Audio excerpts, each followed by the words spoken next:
Bonjour à tous, chers auditeurs et lecteurs.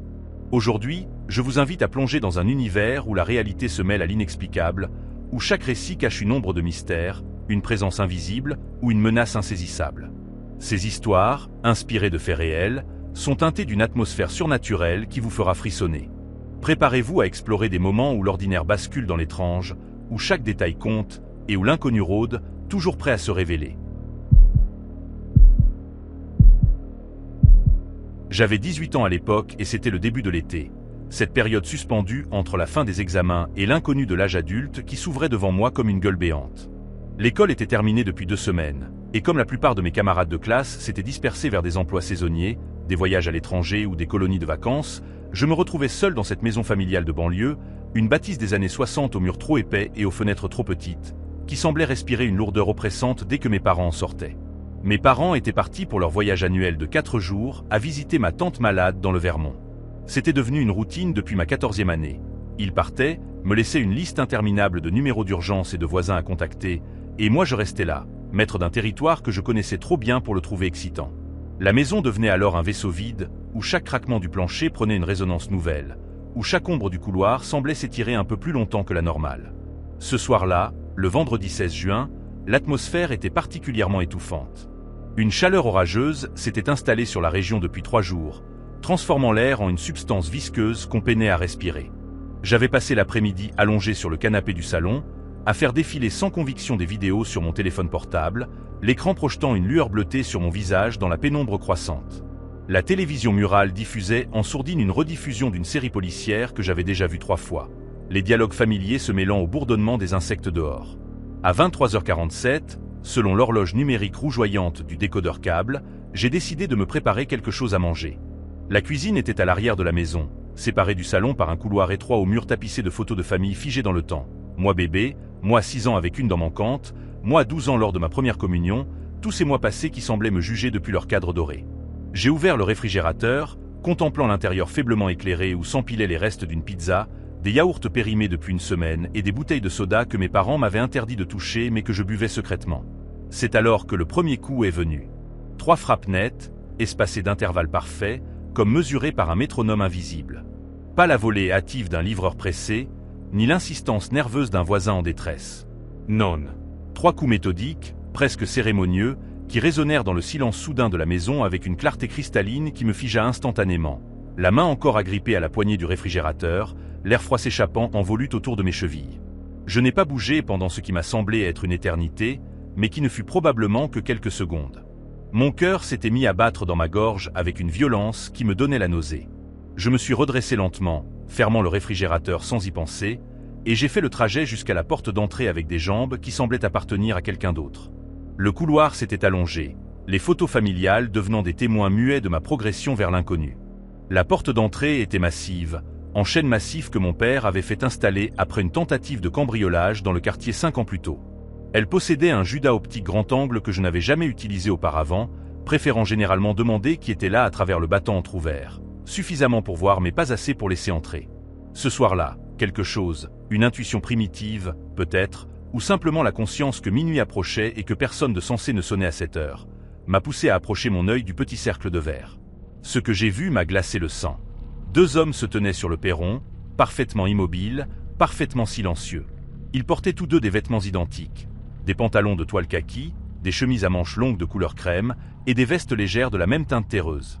Leurs chaussures étaient des bottes de randonnée robustes, celles qu'on porte pour traverser des terrains accidentés. Mais ce qui me terrifia le plus, ce ne fut pas leur tenue, ni même leur présence à cette heure indue. Ce fut leur posture, rigide, militaire, les bras le long du corps, les regards fixés droit devant eux comme s'ils attendaient une inspection. Le plus proche de la porte était un homme d'une 40aine d'années, aux cheveux coupés courts, presque ras, révélant un crâne qui semblait trop lisse, trop parfait. Son visage était dépourvu de toute expression, une masque de chair impassible où seuls ses yeux, d'un gris pâle, presque incolore, trahissaient une forme de vie, fixant le Judas avec une intensité qui me fit reculer d'un pas involontaire. Derrière lui, légèrement décalé sur la gauche, se tenait un homme plus jeune, peut-être la fin de la vingtaine, avec les mêmes vêtements, la même posture, les mêmes yeux étranges qui semblaient capter la lumière du lampadaire voisin avec une réfraction inhabituelle. Je suis resté là, le souffle suspendu, à les observer à travers ce petit cercle de verre qui me semblait soudainement une protection dérisoire. Ils ne bougeaient pas. Ils ne parlaient pas. Ils attendaient avec une patience inhumaine qui me rappela soudainement les araignées que j'avais observées dans le jardin étant enfant, immobiles au centre de leur toile, attendant que la proie se débatte suffisamment pour signaler sa présence. Pendant 5 minutes, je les ai comptés, hypnotisés par l'horloge murale du couloir dont le tic-tac soudainement audible semblait amplifier le silence dehors. Ils sont restés ainsi. Puis, sans qu'aucun signal visible n'ait été échangé, l'homme plus âgé a incliné légèrement la tête vers la droite, et ils ont tous deux levé leur main droite pour frapper. 3 coups. Exactement les mêmes que la première fois. La même cadence, la même force, la même intention cérémonielle. « Bonsoir », a dit l'homme plus âgé, sa voix traversant le bois épais avec une clarté surprenante. « Nous sommes ici pour parler avec monsieur et madame Brennan. » Mes parents. Ils connaissaient leur nom. Ils connaissaient leur nom de famille, alors que je n'avais jamais vu ces visages de ma vie.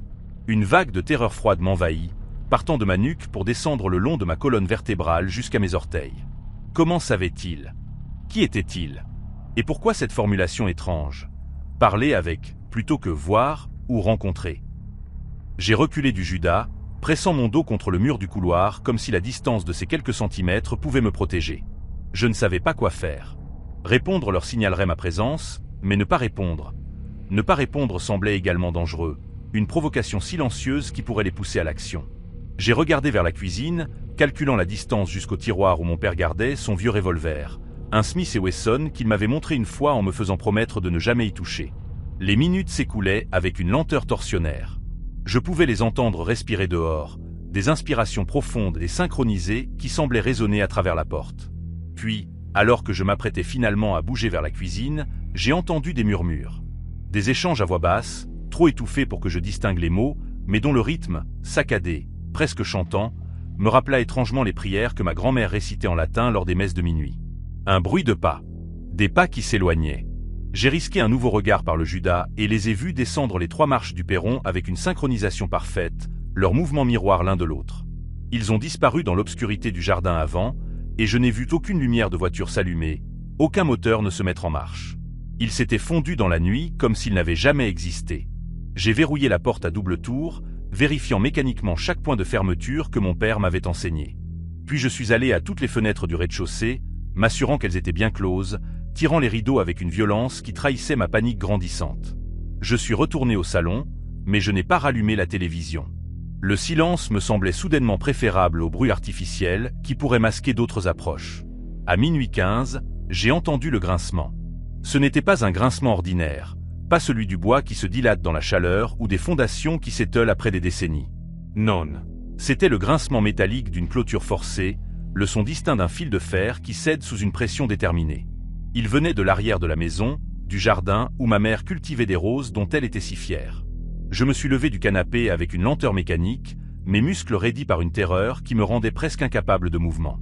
J'ai marché vers la cuisine, évitant délibérément les zones du plancher que je savais craquer, me déplaçant comme un fantôme dans ma propre maison. La fenêtre au-dessus de l'évier donnait sur l'arrière, et je me suis hissé sur le comptoir pour pouvoir voir par-dessus les plantes en pot de ma mère. Ils étaient là. Les 2 hommes, toujours dans leurs vêtements identiques, se tenaient au milieu du jardin de roses. L'homme plus jeune tenait ce qui ressemblait à une longue barre de fer, et je l'ai vu l'utiliser pour forcer la serrure de la porte de la véranda arrière. L'homme plus âgé se tenait légèrement en retrait, les mains jointes devant lui dans une posture qui évoquait la méditation ou l'attente patiente d'un rituel ancien. J'ai sauté du comptoir, atterrissant lourdement sur le carrelage froid. Je n'avais plus le temps de réfléchir, plus le temps de peser les options. Je savais instinctivement que si je restais dans cette maison, il me trouverait. Il semblait connaître chaque recoin de la propriété, chaque point faible de la structure. La porte de la véranda céderait en quelques minutes, et alors? Les garages. Nous avions un garage détaché, accessible par une porte latérale dans la cuisine, un espace encombré où mon père entreposait ses outils et où je savais qu'il y avait un vieux téléphone fixe qui fonctionnait encore. Je me suis précipité vers cette porte, l'ouvrant avec une précaution désespérée pour ne pas faire de bruit. L'obscurité du garage m'a englouti, épaisse et humide, empli de l'odeur de l'essence et du métal rouillé. J'ai trouvé le téléphone sur l'établi de mon père, ses fils enchevêtrés comme des serpents endormis. J'ai composé le 911 avec des doigts qui tremblaient si fort que j'ai dû recommencer 2 fois. Quand l'opératrice a répondu, j'ai chuchoté ma situation avec une urgence qui rendait presque mes mots incompréhensibles. Il y a 2 hommes, ils essaient d'entrer, ils connaissent mes parents, ils portent les mêmes vêtements, ils sont dans le jardin maintenant. L'opératrice a tenté de me calmer, de me demander mon adresse, de me confirmer que des unités étaient en route. Mais pendant que je parlais, j'ai entendu le bruit. Le bruit que je redoutais plus que tout au monde. Le claquement sec d'une serrure cédant, suivi du grincement d'une porte coulissante s'ouvrant sur ses rails. Ils étaient entrés. Je me suis recroquevillé derrière l'établi, le téléphone encore collé à mon oreille, l'opératrice devenant un murmure lointain dans le tourbillon de ma panique. J'ai entendu leurs pas dans la maison, pas des pas ordinaires, mais des déplacements méthodiques, presque exploratoires. Ils ne couraient pas, ne cherchaient pas à surprendre. Ils avançaient avec une lenteur délibérée, comme s'ils cartographiaient chaque pièce, mémorisant chaque détail de l'espace. Ils sont à l'intérieur, ai-je soufflé dans le combiné, ma voix à peine audible. Ils sont dans la maison. Les pas se sont arrêtés un moment au niveau de la porte du garage. J'ai retenu mon souffle, convaincu qu'ils allaient entrer, qu'ils allaient me trouver là, accroupi dans l'obscurité comme un animal traqué. Mais non. Après une pause qui dura une éternité, les pas ont repris, montant l'escalier avec une régularité effrayante. J'ai entendu la porte de la chambre de mes parents s'ouvrir. Des mouvements à l'étage, des tiroirs qui s'ouvraient et se fermaient avec une douceur étrange, pas le brouhaha d'un cambriolage ordinaire. Ils cherchaient quelque chose de spécifique, quelque chose qu'ils savaient d'être là. Et puis, le silence. Un silence total, absolu, qui dura 10 minutes selon l'horloge murale du garage que je pouvais distinguer dans la pénombre. 10 minutes où je suis resté immobile, paralysé, à écouter mon propre cœur marteler ma cage thoracique. 10 minutes où j'ai imaginé chaque scénario possible, chaque fin horrible qui pourrait m'attendre.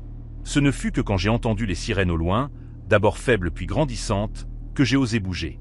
Les lumières bleues et rouges ont inondé les fenêtres du garage, projetant des ombres dansantes sur les murs couverts d'outils.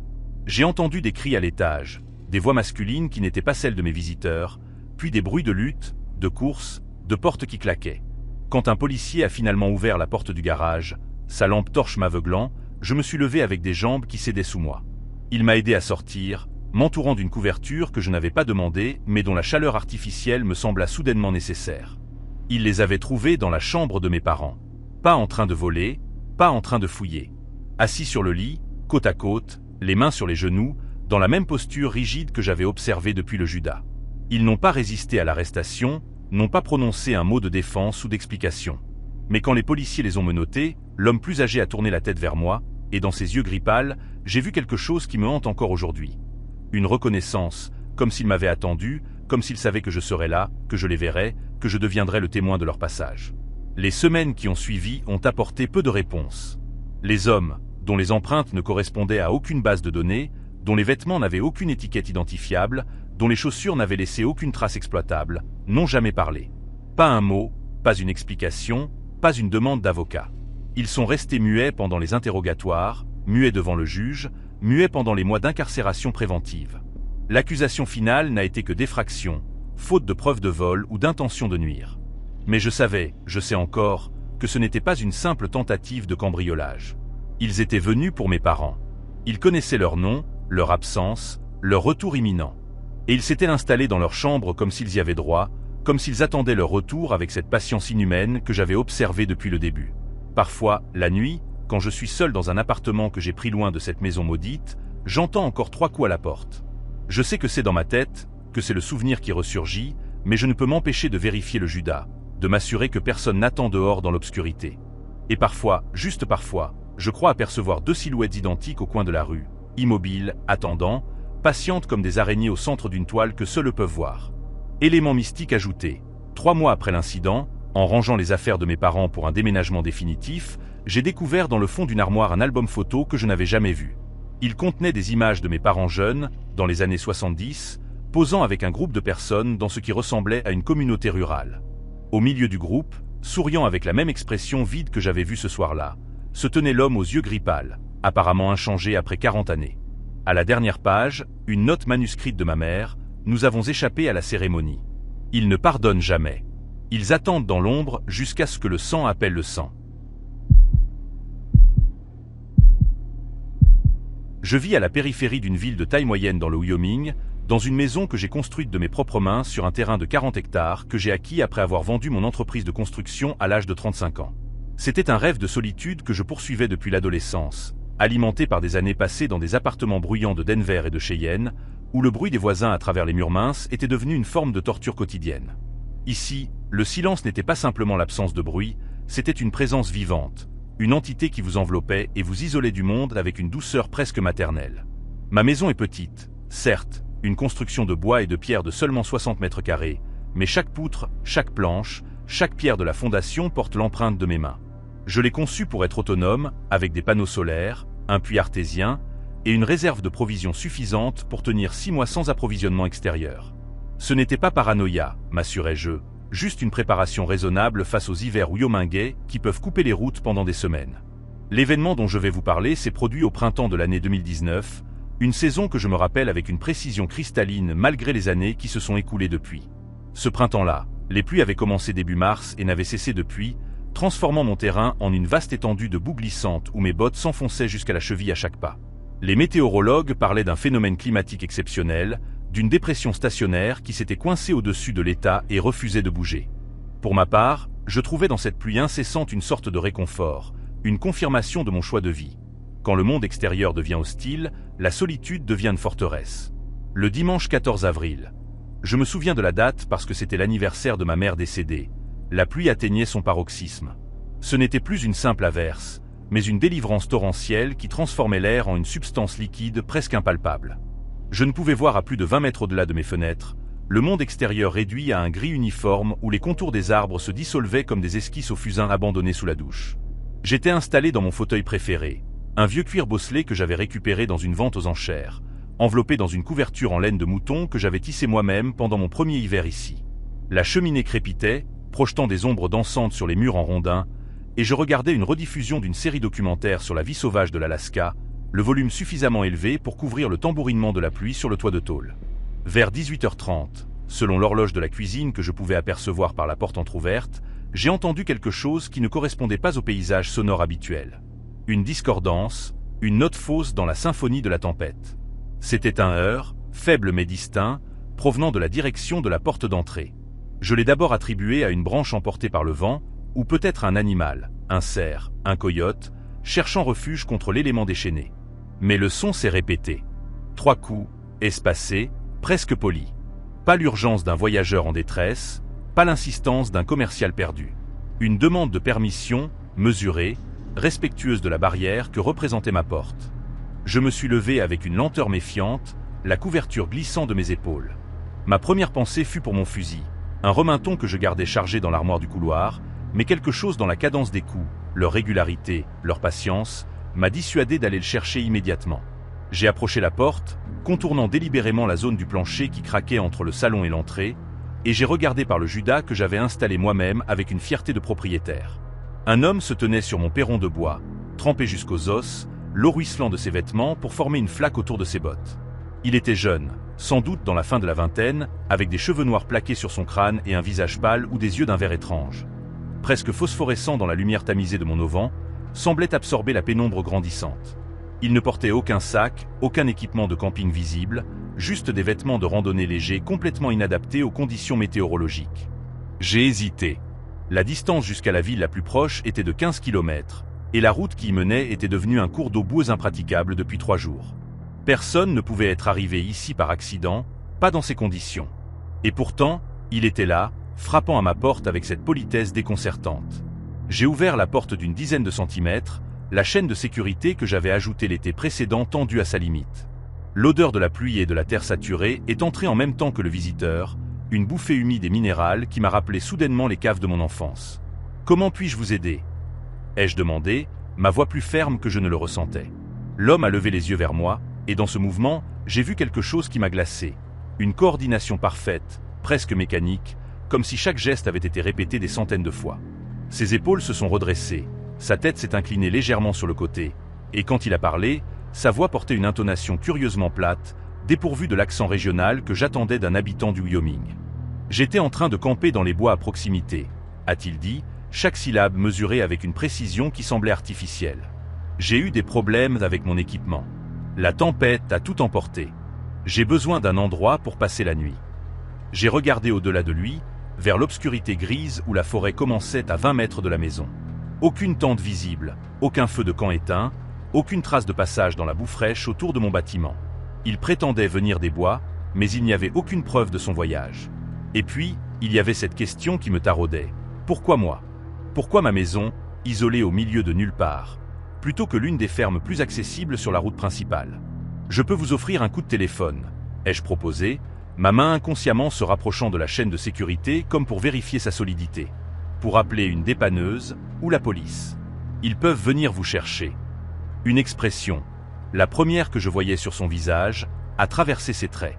Pas de la déception, pas de la gratitude. Une sorte de calcul. Une évaluation rapide, comme un joueur d'échecs qui envisage une contre-attaque inattendue. Je ne peux pas attendre dehors, a-t-il dit, et pour la première fois, une note d'urgence, authentique ou feinte, je ne pouvais le dire, est apparue dans sa voix. Il fait -5 degrés avec le facteur vent. Je vais mourir d'hypothermie avant qu'ils arrivent. C'était vrai, techniquement. La température avait chuté de 10 degrés depuis midi, et le vent qui s'engouffrait sous mon auvent portait une morsure glacée qui me faisait frissonner malgré la protection de la porte entre nous. Mais quelque chose, cette intuition primitive que nous partageons tous avec nos ancêtres des cavernes, hurlait en moi que cet homme n'était pas ce qu'il prétendait être. « Je suis désolé », ai-je dit, commençant à refermer la porte. « Je ne peux pas vous laisser entrer. Je vais appeler les secours, ils seront là dans l'heure. » Sa main, rapide, trop rapide, s'est interposée entre le battant et le chambranle. Pas violemment, pas agressivement, mais avec une détermination qui m'a fait reculer d'un pas involontaire. Ses doigts étaient longs, démesurément longs, les articulations saillantes sous une peau qui semblait trop tendue, comme si elle avait été étirée sur un squelette plus grand que la normale. « Vous faites une erreur », a-t-il dit, et dans ses yeux verts, j'ai vu quelque chose qui n'aurait pas dû être là. Une connaissance, comme s'il savait déjà comment cette soirée se terminerait, comme s'il avait déjà vécu cet instant des dizaines de fois. Vous ne comprenez pas ce qui arrive quand on refuse l'hospitalité. Puis, avant que je puisse réagir, il a retiré sa main et s'est éloigné. Pas en courant, pas en colère, mais avec cette même démarche mesurée, presque processionnelle, qu'il avait amenée jusqu'à ma porte. Il a disparu dans la tempête en quelques secondes, englouti par le rideau gris de la pluie, et je suis resté là, la main encore sur la poignée de la porte, à me demander si je n'avais pas imaginé toute la scène. Je n'ai pas appelé la police. Je ne sais pas pourquoi. Peut-être parce que l'homme n'avait techniquement rien fait d'illégal. Peut-être parce que je ne voulais pas admettre ma peur irrationnelle à des inconnus au téléphone.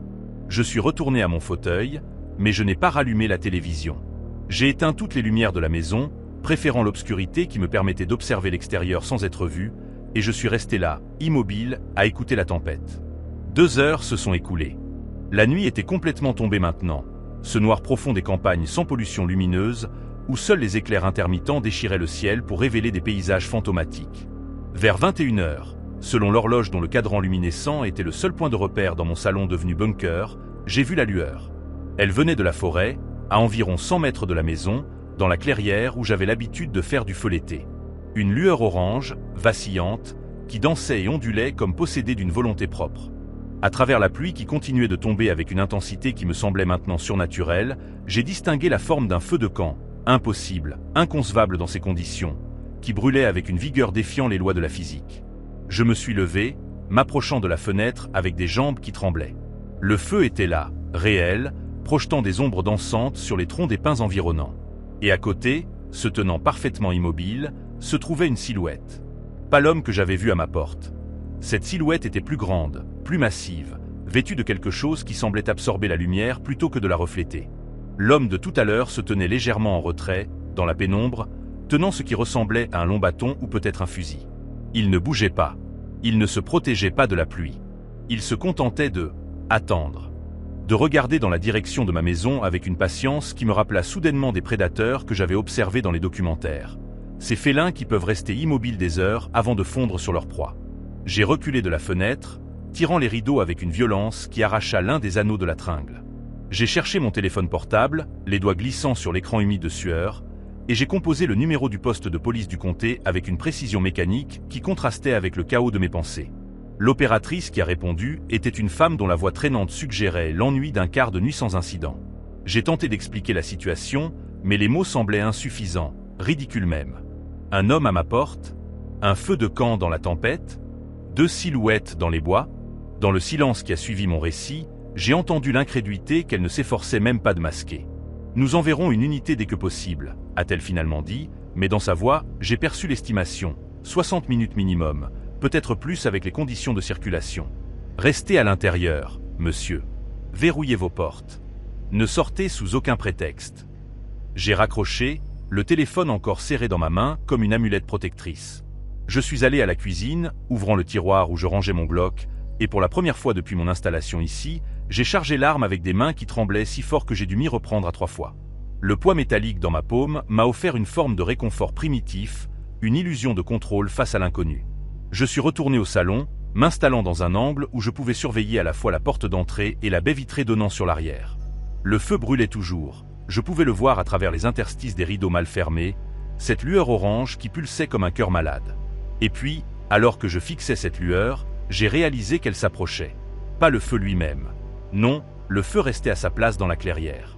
Mais la silhouette massive, celle qui avait attendu dans l'ombre, elle se déplaçait. Je l'ai vue traverser la zone éclairée, un instant figée dans la lumière comme une gravure d'horreur, avant de disparaître dans l'obscurité entre les arbres. Direction, ma maison. Les minutes qui ont suivi ont été les plus longues de mon existence. Chaque craquement du bois de la structure, chaque goutte d'eau s'écoulant d'une gouttière, chaque rafale de vent devenait un signal d'alarme. J'ai entendu des pas à l'extérieur, des pas qui contournaient la maison avec une lenteur méthodique, s'arrêtant parfois devant une fenêtre, une porte, comme pour tester les points faibles de ma forteresse improvisée. Puis, le coup à la porte d'entrée. Pas les 3 coups polis de tout à l'heure. Un seul coup, violent, qui a fait vibrer le chambranle dans ses gonds. Puis un autre. Et un troisième, accompagné cette fois d'une voix. Pas celle de l'homme de tout à l'heure, mais quelque chose de plus profond, de plus guttural, qui semblait émaner de la terre elle-même plutôt que d'une gorge humaine. Ouvre. Nous savons que tu es là. Nous savons que tu es seul. J'ai levé mon arme, pointant vers la porte avec des bras qui tremblaient si fort que je doutais de pouvoir tirer avec une précision quelconque. J'ai crié quelque chose, un avertissement, une menace, je ne sais plus, mais ma voix est sortie étranglée, inadéquate face à la menace qui s'accumulait de l'autre côté du bois. C'est alors que j'ai entendu le bruit de la fenêtre de la cuisine. Un grincement métallique, la serrure cédant sous une pression que je n'aurais pas cru possible. Je me suis retourné, juste à temps pour voir la silhouette massive se glisser à l'intérieur, sa tête presque touchant le plafond bas, ses épaules démesurées bloquant la lumière extérieure comme un éclipse. Je n'ai pas réfléchi. J'ai tiré. Le coup a été assourdissant dans l'espace confiné, l'éclair du canon illuminant la scène d'une lumière blafarde qui a gravé dans ma mémoire des détails que je n'ai jamais pu oublier. La texture de la peau de l'intrus, trop lisse, trop uniforme, comme du cuir synthétique étiré sur une armature inconnue. L'absence totale de sang là où la balle aurait dû frapper.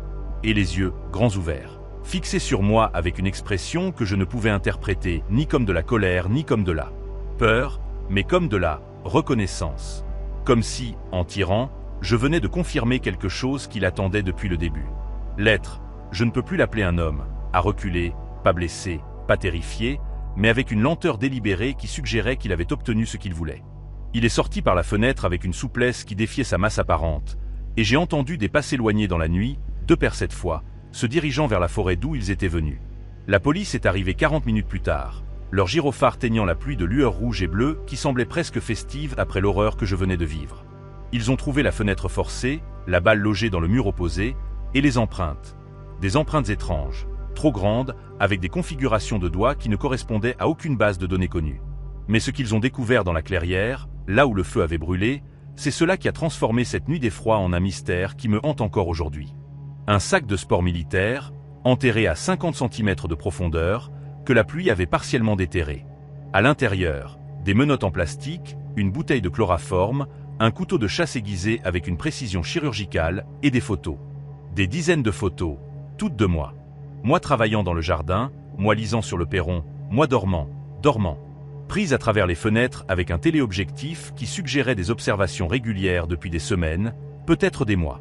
Le kit d'un prédateur, m'a dit l'officier chargé de l'enquête, un homme dont le visage exprimait la même incrédulité que la mienne. Planté là, dans ma propriété, attendant le moment propice. Mais ce qui l'a déconcerté autant que moi, c'était la date sur les photos les plus récentes. Prise la veille, alors que j'étais en ville faire des courses, alors que je croyais ma maison vide et inviolée. Il savait toujours. Et le pire, c'est que je ne sais pas qui il était. L'homme à la porte, avec ses yeux verts et sa démarche mécanique, la silhouette massive, qui n'avait pas saigné quand je l'avais touché. Ou quelqu'un d'autre, quelque chose d'autre, qui avait pris les photos et laissé le kit pour que ses complices, ses serviteurs, l'utilisent. 4 ans ont passé. Je vis toujours dans cette maison, parce que fuir aurait signifié leur donner une victoire que je ne pouvais pas concevoir. Mais chaque nuit de pluie, Chaque coup à la porte, même celui d'un ami, d'un livreur, me fige le cœur. Et parfois, quand je regarde par la fenêtre vers la clairière où le feu a brûlé ce soir-là, je crois voir une lueur orange qui pulse dans l'obscurité, attendant, patiente, pour que je vienne vérifier. Élément mystique ajouté, 1 an après l'incident, en réparant une section de toiture endommagée par la tempête, j'ai trouvé sous les bardeaux une boîte métallique scellée contenant un journal manuscrit datant de 120 ans. Son auteur, un trappeur qui avait occupé ce terrain avant la construction de la maison, décrivait des « visiteurs de la tempête » qui venaient réclamer l'hospitalité refusée et la malédiction qui s'abattait sur ceux qui leur résistaient. La dernière entrée, du 14 avril 1899, mentionnait 2 silhouettes dans la pluie et se terminait par ces mots « Il ne tue pas ceux qui tirent. Il marque ceux qui tirent. La prochaine tempête, ils reviendront pour ce qui leur est dû. » Quand j'étais adolescent, je vivais avec ma mère dans une petite maison de banlieue qui semblait avoir été conçue pour une famille plus grande, plus bruyante, plus vivante que la nôtre. C'était une construction des années 50, avec des murs en plâtre épais qui absorbaient le son comme des éponges et des planchers en chêne qui craquaient selon une topographie mystérieuse que j'avais appris à naviguer avec la précision d'un voleur. Ma mère avait acheté cette maison après le divorce de mes parents, l'année de mes 12 ans, et elle avait consacré les 6 années suivantes à la transformer en un sanctuaire de normalité, un refuge contre le chaos du monde extérieur.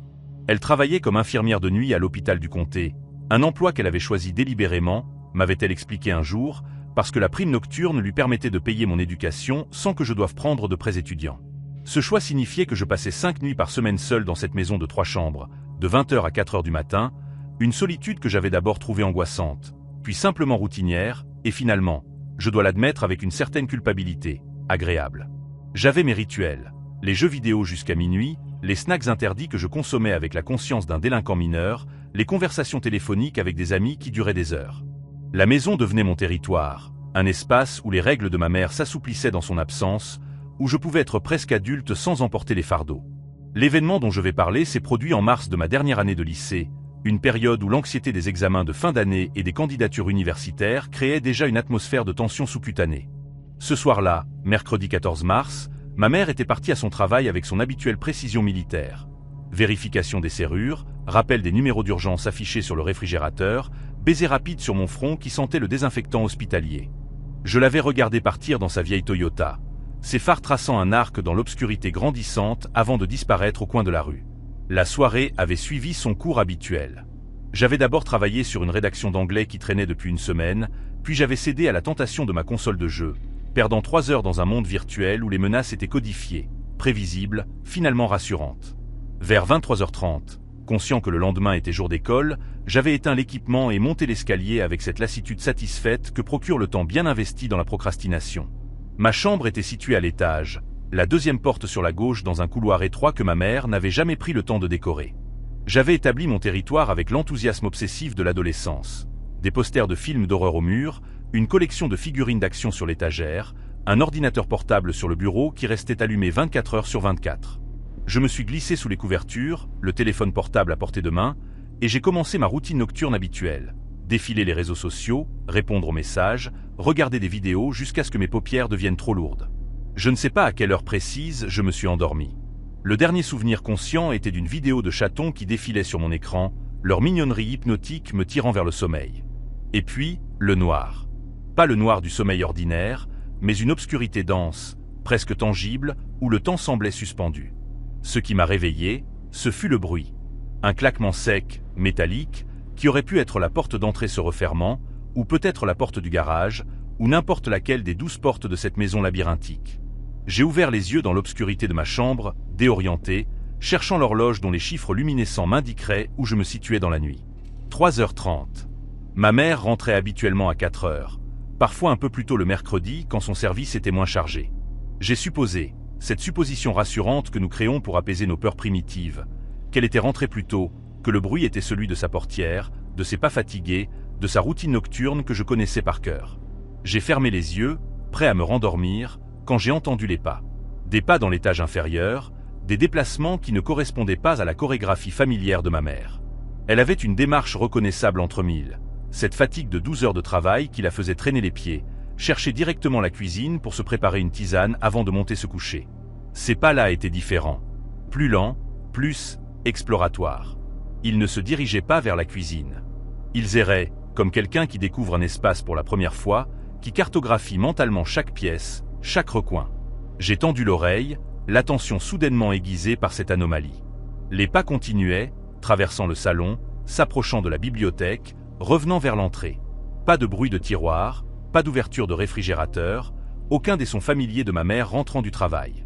Juste cette promenade méthodique, presque cérémonielle, qui durait maintenant depuis 5 minutes, 10 minutes, 15 minutes. À 20 minutes, j'ai réalisé que ce n'était pas ma mère. Que cela ne pouvait pas être ma mère. Personne ne faisait le tour de sa propre maison avec cette lenteur délibérée, cette absence de but apparent.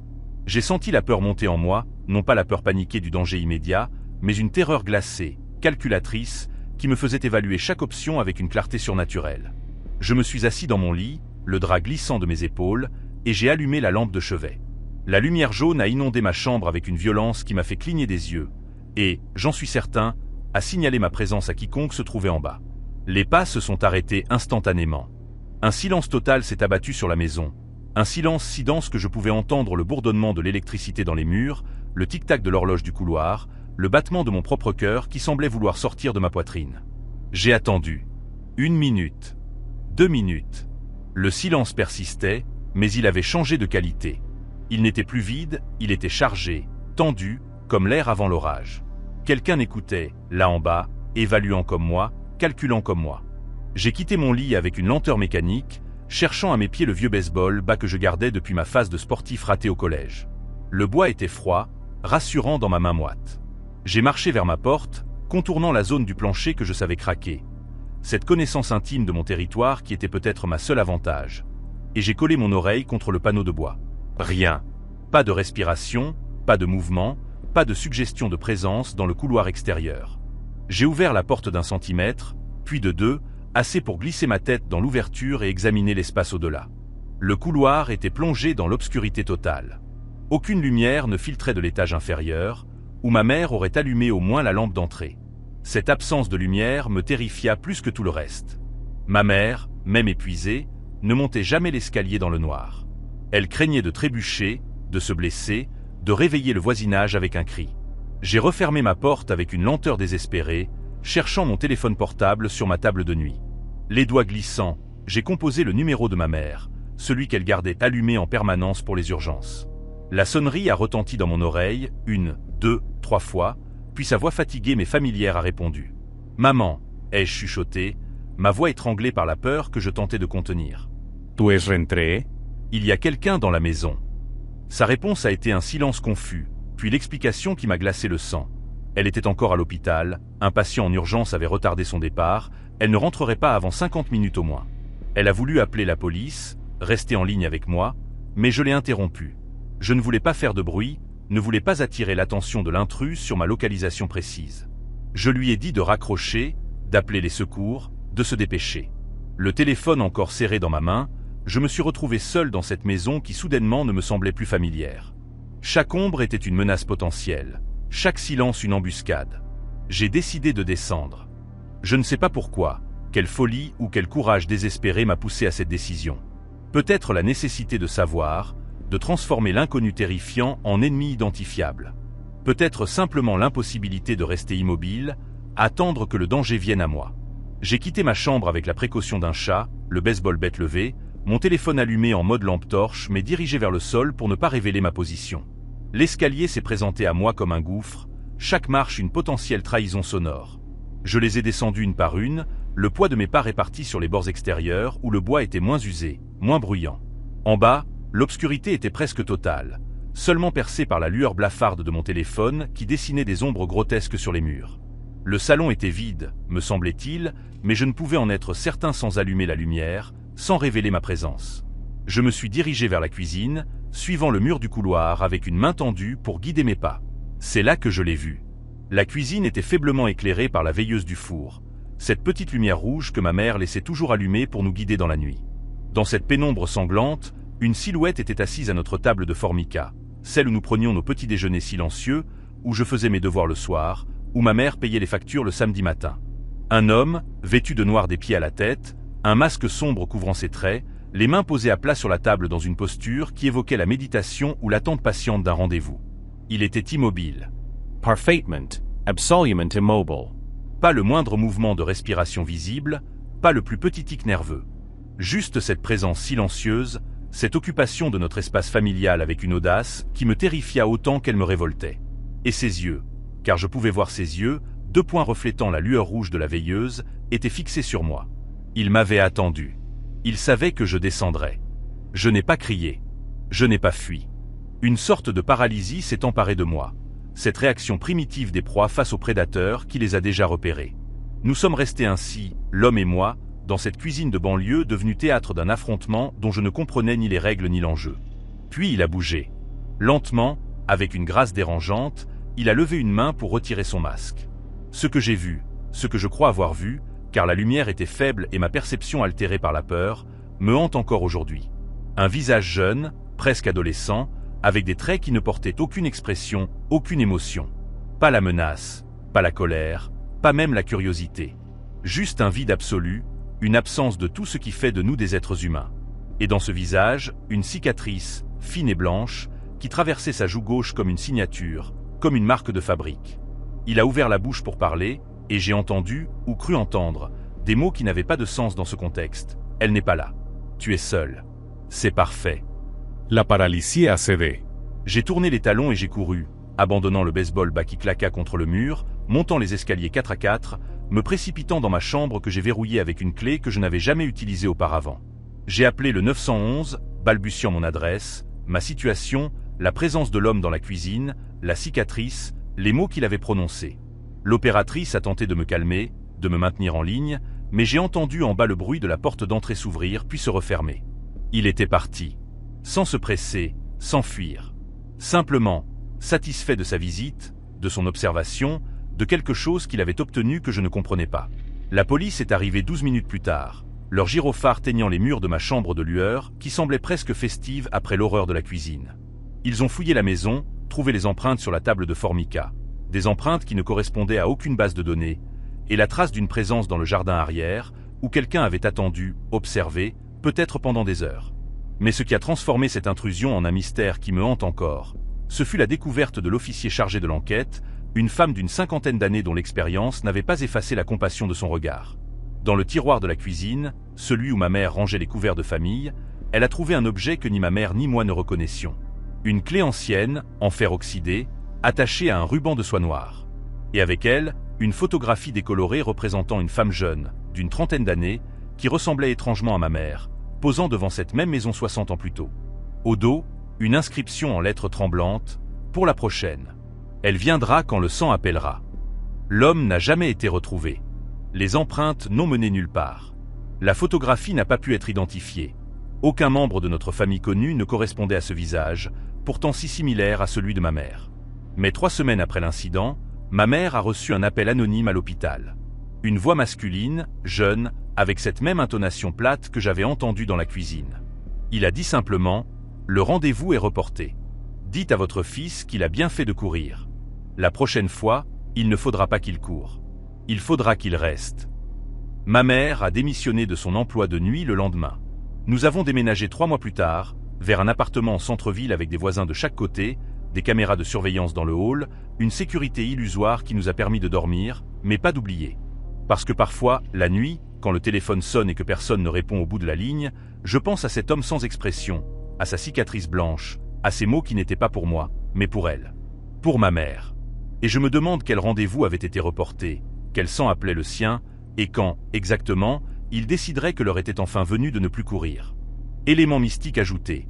6 mois après notre déménagement, en déballant des cartons que nous n'avions pas ouverts depuis la fuite, j'ai trouvé sous mes vêtements d'adolescent une lettre que je n'avais jamais écrite. L'écriture était la mienne, pourtant je ne me souvenais pas de l'avoir tracée. Elle était adressée à celui qui attend dans la cuisine, et elle disait « Je sais que tu reviendras. Je sais que tu attends le moment où je serai assez fort pour ne pas fuir. Mais ce que tu ne sais pas, c'est que je t'attends aussi. Et la prochaine fois, ce sera toi qui courras. » Daté du 14 mars 2025. 10 ans dans le futur. J'ai 32 ans et je vis seul dans une maison que j'ai construite de mes propres mains sur un terrain de 40 hectares de prairies wyomingaises, à 15 km de la ville la plus proche et à 1 heure de route de toute forme de civilisation que l'on pourrait qualifier d'urbaine. Ce n'est pas une retraite anticipée, ni une fuite du monde moderne, mais plutôt une reconquête. Une affirmation que l'on peut encore, dans ce siècle XXIe, vivre selon des rythmes dictés par la terre et le ciel plutôt que par des horloges artificielles et des écrans lumineux. Je suis entrepreneur indépendant, spécialisé dans la rénovation de bâtiments historiques, un métier qui me permet de travailler à distance la majeure partie de l'année et de me consacrer à ma propriété pendant les mois où le climat yominguais rend toute activité extérieure impraticable. C'est un mode de vie que certains trouvent austère, voire pathologique. Ma mère, lors de sa dernière visite, a qualifié mon installation de « bunker élégant » avec ce mélange d'inquiétude et de résignation que les parents réservent au choix irrévocable de leurs enfants. La maison elle-même est modeste, 60 mètres carrés de bois et de pierre locale. Mais elle représente 3 années de travail manuel, de choix délibérés, de compromis entre l'autonomie et le confort. J'ai installé des panneaux solaires, un puits artésien, un système de chauffage au bois et des réserves suffisantes pour tenir 6 mois sans contact extérieur. Ce n'est pas paranoïa, m'assurais-je, juste une préparation raisonnable face aux hivers qui peuvent isoler cette région pendant des semaines. L'événement dont je vais vous parler s'est produit en octobre 2019, une période de transition où l'été indien cède progressivement place aux premières gelées nocturnes. Ce jour-là, le mercredi 16 octobre, j'avais décidé de consacrer la journée à l'hivernage de mon équipement de jardin. Une tâche annuelle que je trouve curieusement méditative, cette mise en dormance de machines et d'outils qui ont servi pendant des mois. Le matin avait été clair et frais, avec cette lumière dorée de l'automne qui semble suspendre le temps. J'avais commencé par la tondeuse, vidant le réservoir d'essence, nettoyant le carter, la rangeant dans l'abri que j'avais construit spécifiquement pour cet usage. Puis les outils à main, les sécateurs, les bêches, que je nettoyais méthodiquement avant de les suspendre à leur crochet désigné. C'est vers 14 heures, alors que je transportais une brouette de compost vers le tas derrière l'abri, que j'ai vu l'homme. Il marchait le long de la route qui borde ma propriété. Une route de terre battue qui dessert seulement 3 fermes dans un rayon de 20 km et qui, au-delà, se transforme en simple piste de randonnée avant de disparaître dans les collines. Cette route n'a pas de raison d'être empruntée par des étrangers. Elle ne mène nulle part, sauf si l'on sait précisément où l'on va. L'homme était seul, marchant avec une démarche régulière qui ne suggérait ni la fatigue ni l'urgence. Il portait des vêtements de randonnée légers, un pantalon de toile kaki, une chemise à manches longues de couleur indéfinissable, des bottes de marche usées, mais pas de sac à dos, pas d'équipement visible, pas de signe qu'il était en excursion ou en voyage. Ses mains étaient vides, ballant légèrement à ses côtés, et sa tête était tournée vers l'horizon avec une fixité qui me rappela soudainement les photos de pèlerins médiévaux, ces marcheurs déterminés vers des destinations invisibles pour le commun des mortels. Je me suis arrêté, la brouette encore pleine, pour l'observer. La distance était d'environ 200 mètres, mais même à cette portée, je pouvais distinguer des détails qui me troublaient. Sa démarche était trop régulière, presque mécanique. Ses bras ne balançaient pas naturellement, mais suivaient un rythme mesuré qui semblait calculé plutôt qu'instinctif. Et il ne regardait pas vers le sol, comme le font la plupart des marcheurs pour éviter les obstacles, mais maintenait cette fixation sur l'horizon, comme si le terrain sous ses pieds lui était parfaitement familier. Il a continué à marcher, passant devant mon entrée sans ralentir, sans tourner la tête, sans aucune indication qu'il avait remarqué ma présence. Je l'ai regardé s'éloigner, devenir progressivement une silhouette, puis un point, puis une absence dans la chaleur vibrante de l'après-midi. Je suis resté là, immobile, avec cette sensation désagréable d'avoir été témoin de quelque chose qui ne me concernait pas, mais qui allait, inexorablement, me concerner. J'ai terminé mon travail avec une concentration diminuée, mes yeux revenant compulsivement vers la route où l'homme avait disparu. Vers 16 heures, alors que le soleil commençait à décliner, j'ai décidé de rentrer. J'ai rangé les derniers outils, verrouillé l'abri, une précaution que je n'avais jamais prise auparavant, mais qui me semblait soudainement essentielle, et je suis entré dans la maison. La soirée a suivi son cours habituel. Préparation d'un repas simple, lecture d'un livre technique sur les techniques de charpente traditionnelles, 1 heure de musique classique diffusée par mes enceintes autonomes. Mais une tension sous-jacente persistait, cette conscience que quelque chose avait changé, qu'une frontière avait été franchie sans que je puisse en identifier la nature. Vers 18h30, alors que je terminais mon repas, le premier bruit est venu. Un choc sourd, bois contre bois, provenant de la direction de l'abri. Pas le craquement normal d'une structure vieillissante sous l'effet du refroidissement nocturne, mais un impact distinct, intentionnel, comme si quelqu'un avait heurté délibérément la porte. Je me suis levé, le couteau de table encore à la main, et je suis allé à la fenêtre de la cuisine qui donne sur l'arrière. L'abri était visible, une silhouette sombre contre le ciel pourpre du crépuscule. Et sa porte que j'avais verrouillée 20 minutes plus tôt, était ouverte, balançant légèrement dans la brise automnale. J'ai mis un temps infini à réagir. Cette paralysie que connaissent tous ceux qui ont été confrontés à l'irrationnel dans leur espace familier. Ce moment où le cerveau refuse de traiter l'information parce qu'elle contredit les fondements mêmes de notre sécurité perçue. Puis j'ai bougé, cherchant mon fusil, un reminton que je garde pour la chasse et la protection contre les prédateurs, et je suis sorti dans la nuit grandissante. La lumière de ma lampe frontale a découpé des cônes jaunâtres dans l'obscurité, révélant le chemin boueux, les herbes hautes, la structure de l'abri qui se rapprochait avec une lenteur menaçante. Je marchais avec la précaution d'un chasseur, chaque pas mesuré, chaque respiration contrôlée, les sens tendus vers l'impossible détection de ce qui m'attendait. L'intérieur de l'abri était vide, évidemment. Mes outils étaient à leur place, la tondeuse recouverte de sa bâche, les étagères rangées avec la méticulosité que je leur avais apportée quelques heures plus tôt. Mais quelque chose avait changé. Une odeur, peut-être une trace de parfum étranger, ou de sueur, ou de quelque chose que je ne pouvais identifier. Ou peut-être simplement l'absence de l'odeur familière de terre et de métal huilé, comme si l'air lui-même avait été expulsé et remplacé. J'ai fermé la porte, la verrouillant cette fois avec une clé que je n'utilisais jamais. Une clé que j'avais conservée au cas où, sans jamais croire que le cas se présenterait. Je suis retourné vers la maison, le fusil toujours à la main, mes yeux scrutant l'obscurité qui s'épaississait de toutes parts. C'est en approchant de la porte d'entrée que j'ai vu les empreintes. Des traces de pas dans la terre humide du chemin, menant de l'abri à la maison, puis disparaissant sur le perron de pierre. Mes pas. Ces empreintes étaient plus grandes, plus profondes, avec une configuration que je ne reconnaissais pas, comme si celui qui les avait laissées marchait sur la pointe des pieds ou portait des chaussures d'une forme inconnue. Je suis entré avec une lenteur désespérée, le fusil levé, chaque muscle tendu vers la détection du moindre mouvement, du moindre son. Le salon était vide, la cuisine également. Mais en traversant le couloir qui mène aux chambres, j'ai vu la suite des empreintes. De la terre de mon jardin, sur le plancher de chêne que j'avais poncé moi-même. Des empreintes qui se dirigeaient vers la chambre d'amis, celle que je n'utilisais que lors des rares visites de ma mère, celle qui restait fermée le reste du temps. La porte était close, mais pas verrouillée.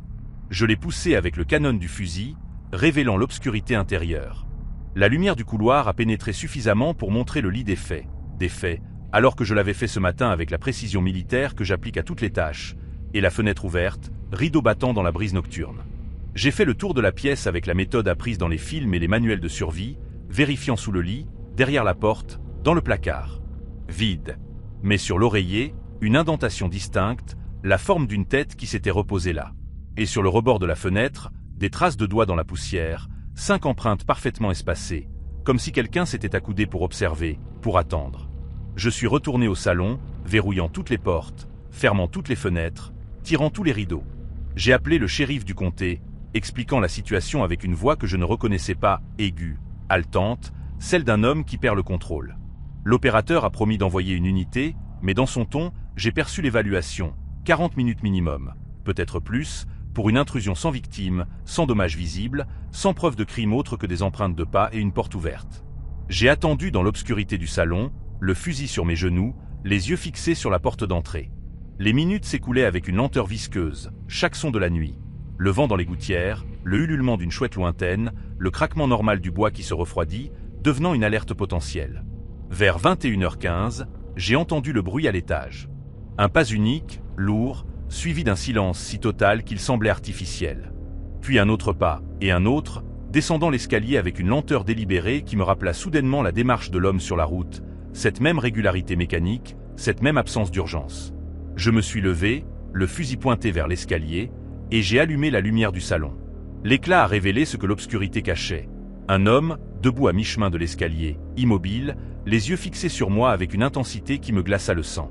C'était lui, celui de la route, j'en étais certain malgré la distance et la lumière.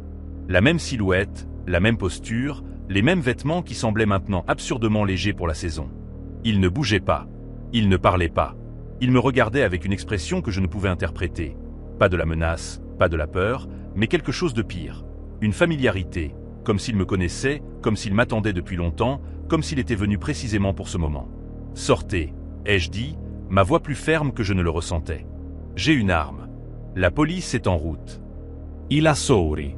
Ce fut la seule réaction, un sourire qui ne touchait pas ses yeux, qui semblait peint sur un masque de chair. Puis il a levé une main aux doigts anormalement longs, aux articulations saillantes, et il a pointé vers le haut, vers l'étage, vers la chambre d'amis où il avait attendu. « Tu as construit bien », a-t-il dit, sa voix portant une intonation curieuse, presque chantante, qui ne correspondait à aucun accent régional que je connaissais. Mais tu as construit sur quelque chose. Quelque chose qui était là avant. Quelque chose qui attendait que quelqu'un revienne. Je n'ai pas compris. Je ne comprenais pas. J'ai répété ma menace, plus fort cette fois, et j'ai reculé vers la porte d'entrée, cherchant l'interrupteur du Porsche qui inonderait l'extérieur de lumière et peut-être attirerait l'attention de l'unité de police qui devait approcher. Il a bougé. Pas vers moi, mais vers le haut, remontant l'escalier avec cette même lenteur délibérée, disparaissant dans l'obscurité du palier. J'ai entendu des bruits à l'étage, des tiroirs qui s'ouvraient, des objets qui étaient déplacés, puis le silence. Un silence prolongé qui dura 5 minutes, 10 minutes, 15 minutes. Quand la police est finalement arrivée, leurs gyrophares teignant les murs de lueurs intermittentes, ils ont trouvé la maison vide. L'homme avait disparu, bien que toutes les portes et fenêtres soient verrouillées de l'intérieur, bien que j'ai surveillé la seule issue possible. Ils ont pris ma déposition, noté les empreintes de pas, photographié la chambre d'amis dans son état de désordre. Mais dans leurs échanges de regards, dans leurs questions répétées sur ma consommation d'alcool ou de médication, j'ai perçu l'incrédulité polie qu'ils réservaient aux témoins peu fiables. Ce n'est que le lendemain, en examinant la chambre d'amis à la lumière du jour, que j'ai trouvé ce qui transforma cette intrusion en un mystère qui me hante encore. Sur le mur, derrière le lit que j'ai déplacé pour vérifier les traces, quelqu'un avait gravé des symboles. Pas des graffitis ordinaires, mais des signes précis, géométriques, qui ressemblaient étrangement à ceux que j'avais vus dans un livre sur l'architecture sacrée médiévale, des marques de protection ou d'invocation selon l'interprétation. Et au centre de ces symboles, une date, 16 octobre 1874. 145 ans jour pour jour avant cette nuit. Une date que j'ai ensuite vérifiée dans les archives du comté, le jour où le premier propriétaire de cette terre, un immigrant suédois nommé Eriksson, avait été trouvé mort dans sa cabane, seul, sans marque de violence apparente, les yeux ouverts fixés vers la porte comme s'il attendait quelqu'un qui ne venait jamais. L'homme n'a jamais été identifié. Les empreintes ne correspondaient à aucune base de données. Les symboles n'ont pas pu être interprétés par les experts consultés. Mais 3 mois après l'incident, en recevant les plans originaux de la propriété que j'avais commandée aux archives, j'ai découvert que ma maison que j'avais construite moi-même sur ce que je croyais être une terre vierge, était située exactement à l'emplacement de la cabane d'Eriksson. Pas à proximité. Exactement. Au centimètre près. Et dans la marge des plans, d'une écriture que je ne reconnaissais pas, quelqu'un avait ajouté « Il revient tous les 45 ans. Il choisit celui qui a construit. Il attend que le bâtisseur comprenne. Je vis toujours ici. Je n'ai pas fui, parce que fuir aurait signifié admettre une terreur que je ne peux pas nommer. Mais chaque nuit du 16 octobre, je reste éveillé, le fusil chargé, les yeux fixés sur la porte. Et parfois, dans les heures qui précèdent l'aube, je crois entendre des pas sur la route, cette démarche régulière, mécanique, qui s'approche mais ne s'arrête jamais tout à fait, qui attend, patiente, pour le prochain cycle, pour le prochain bâtisseur, pour celui qui comprendra enfin ce que je refuse de comprendre. Élément mystique ajouté, l'hiver suivant, en creusant les fondations d'une extension que j'avais planifiée, j'ai découvert à 1 mètre de profondeur une boîte de fer scellé contenant les ossements d'une main humaine. Les doigts étaient anormalement longs, les articulations saillantes, identiques à ceux que j'avais observés sur l'homme. Avec les os, une note, la première offrande. Les autres suivront quand la maison sera complète. Daté du 16 octobre 1874. Signé et Eriksson. Je ne voyage pas souvent, et quand je le fais, c'est généralement pour des raisons professionnelles plutôt que pour le plaisir. Cette habitude de sédentarité n'est pas née d'une aversion pour l'inconnu, mais plutôt d'une satisfaction profonde pour mon espace familier, les repères que j'ai établis, la routine que j'ai tissée comme une couverture protectrice contre le chaos du monde. Mais parfois, les circonstances imposent leurs lois, et il faut bien quitter son territoire pour affronter des réalités géographiques indifférentes à nos préférences. C'était le cas en novembre 2022, quand un projet professionnel m'obligea à me rendre dans une petite ville du Montana que je ne connaissais que de nom, une agglomération de 3000 âmes située à 14 heures de route de chez moi, au cœur d'une région que les cartes désignaient simplement comme terres agricoles. La mission devait durer 2 jours, peut-être 3, et je devais y être présent en personne pour des négociations qui ne pouvaient se faire à distance. J'ai cherché un hébergement avec la méthodique que j'applique à toutes les tâches. Les hôtels de la région, 2 établissements selon les sites de réservation, affichaient des avis alarmants. Problèmes de propreté, de chauffage, de clientèle bruyante, qui évoquaient des activités que je préférais ne pas imaginer. C'est alors que j'ai découvert l'annonce Airbnb, une maison individuelle située dans un quartier résidentiel paisible, proposée à un prix étonnamment compétitif. C'était ma première expérience avec cette plateforme. J'ai toujours privilégié les établissements traditionnels, ces espaces standardisés où la surprise est minimisée par la répétition industrielle. Mais les photos de cette maison m'ont séduit. Une construction de style craftsman des années 20, avec un porche couvert, des fenêtres à petits carreaux, et un intérieur qui semblait avoir conservé son âme d'origine malgré des rénovations évidentes. J'ai réservé pour 2 nuits, confirmant sans réfléchir aux conditions qui m'engageraient à ne pas déranger les voisins et à respecter un couvre-feu nocturne de 22 heures. Le voyage a été long, traversant des paysages qui passaient de l'urbanité grise à la ruralité absolue avec une brutalité presque choquante. Les dernières heures, après la tombée de la nuit, ont été les plus éprouvantes, des routes sans éclairage, sans habitation visible, où seuls les phares de ma voiture découpaient des tunnels de lumière dans l'obscurité totale. Je suis arrivé dans la ville à 23h45, selon l'horloge de tableau de bord, et j'ai immédiatement été frappé par son aspect désertique. Aucune lumière dans les fenêtres. Aucune voiture sur les rues. Aucun signe de vie dans les commerces dont les vitrines reflétaient mes phares comme des yeux morts. C'était le silence d'une ville qui n'attendait personne, qui avait fermé ses portes et ses volets contre le monde extérieur, et qui me regardait passer avec une indifférence hostile. Les instructions de l'hôte m'avaient indiqué une adresse dans le vieux quartier, un secteur de rues sinueuses bordées d'arbres dénudés par l'hiver imminent. J'ai suivi mon GPS avec une concentration anxieuse, chaque tournant me semblant me plonger plus profondément dans une obscurité qui devenait presque tangible. Et puis, soudain, la maison est apparue. Elle correspondait aux photos, c'était indéniable. La même façade de briques rouges, le même porche avec ses colonnes torsadées, les mêmes fenêtres qui semblaient observer mon approche avec une curiosité inquiétante. Mais ce qui m'a arrêté, ce qui m'a fait stationner dans la rue pendant de longues minutes avant de descendre de voiture, c'était la lumière. Une lumière à l'étage, filtrant à travers les rideaux d'une fenêtre que les photos n'avaient pas montrée. Une lumière chaude, jaune, qui pulsait légèrement comme si elle provenait d'une lampe à pétrole ou d'une bougie plutôt que d'une ampoule électrique. Et avec cette lumière, une ombre, une silhouette qui se déplaçait lentement derrière le voilage, trop indistincte pour identifier mais suffisamment présente pour affirmer « quelqu'un est là ». J'ai vérifié mon téléphone, rouvrant l'application pour confirmer les détails de ma réservation. Maison entière, sans hôte présent, accès autonome par boîte à clé numérique. Aucune mention d'autres locataires, de conciergerie, de quelconque présence humaine. J'ai envisagé de repartir, de trouver un motel sur l'autoroute, de reporter mes rendez-vous du lendemain.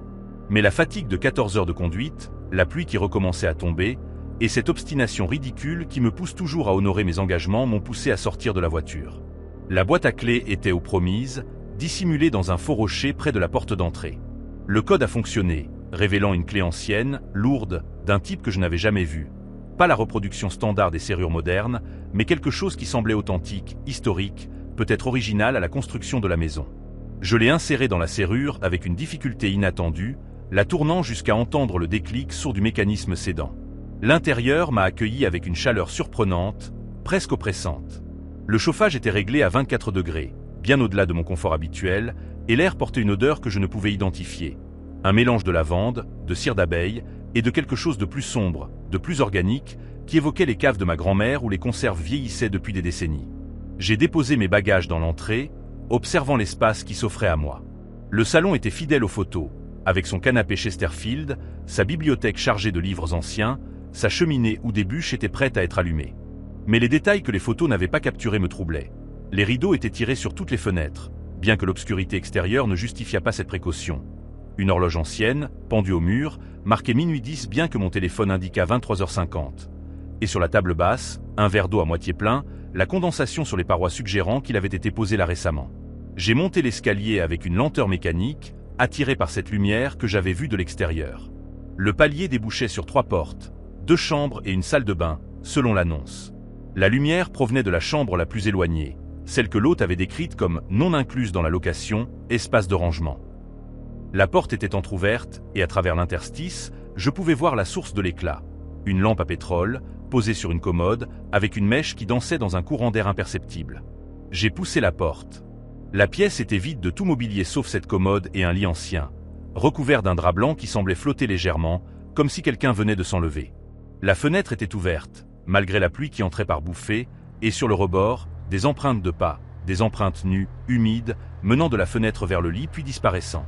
J'ai fermé la fenêtre avec des gestes automatiques, éteint la lampe avec une prudence superstitieuse, et je suis retourné à la chambre principale que j'avais choisie pour ma nuit. J'ai verrouillé la porte, une serrure intérieure que j'avais inspectée avec soulagement, et je me suis préparé pour le sommeil avec la méthodique d'un homme qui tente de préserver un semblant de normalité face à l'irrationnel. Le lit était confortable, les draps propres et parfumés de cette même lavande qui imprégnait toute la maison. J'ai fermé les yeux, comptant mentalement pour m'endormir, quand le premier bruit est venu. Un choc sourd, provenant du rez-de-chaussée, comme si quelque chose de lourd était tombé.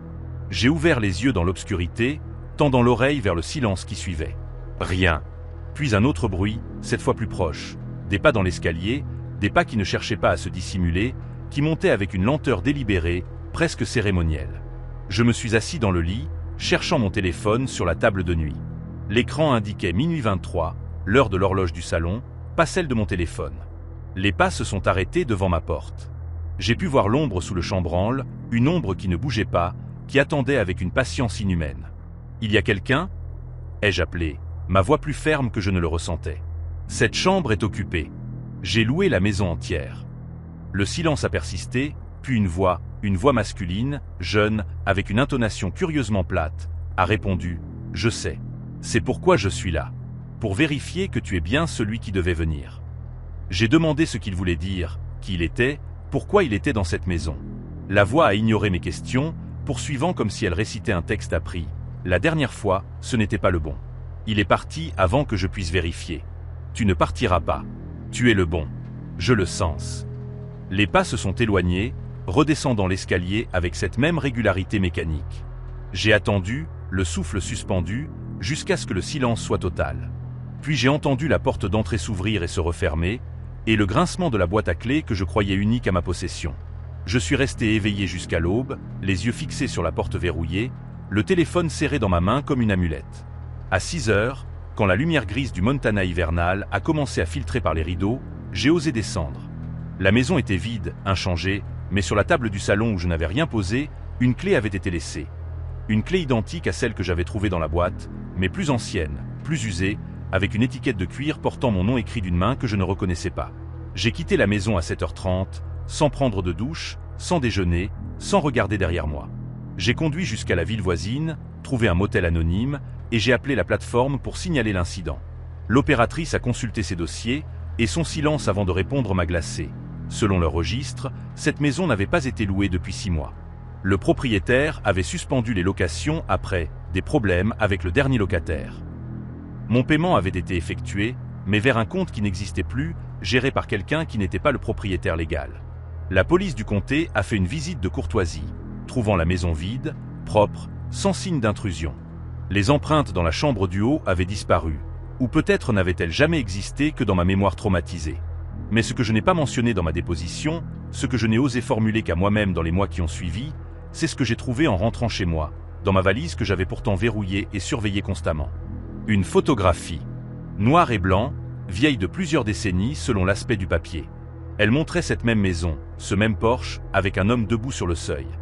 Un homme qui me ressemblait étrangement, portant des vêtements que je ne possédais pas mais que je reconnaissais comme étant de mon style. Et au dos, d'une écriture que je ne pouvais nier être la mienne malgré l'absence de tout souvenir. Le 16 novembre 1947. Enfin trouvé. Il reviendra dans 75 ans.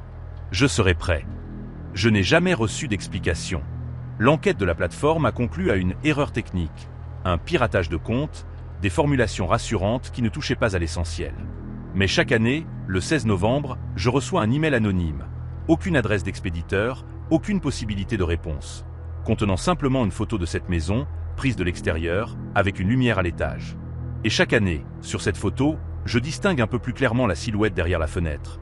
Celle qui m'attend, qui sait que je reviendrai, qui compte les années avec la patience de celui qui a déjà attendu des décennies et peut attendre des décennies encore.